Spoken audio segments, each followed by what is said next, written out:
তোলপাল হয়ে যায়। তখন আমাদের বাংলা সিরিয়ালের হিরো রিজুদা সামনে এসে ইন্টারভিউ দেয় অ্যান্ড কিছু কথা বলে, কথাগুলো আগে তোমরা শোনো।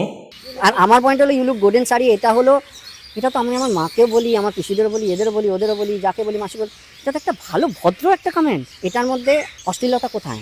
100 জনকে বলেও থাকি, অন্যায়টা কী করে? আমি তো তাকে বাজে কথা বলিনি, বাজে প্রস্তাব দিইনি, তাকে বাজে কিছু বলিনি, তাহলে এই লাইনটা বলাতে প্রবলেমটা কোথায়?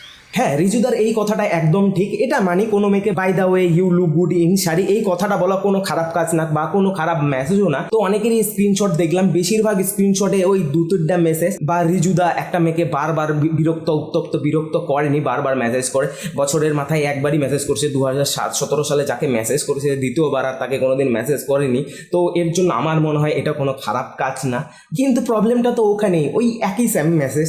রিজুদা, আপনি কি অন্য কোনো আর সেন্টেন্স পেলেন না? ওই একই সেন্টেন্স অন্যভাবেও তো মানুষকে কমপ্লিমেন্ট দেওয়া যায়।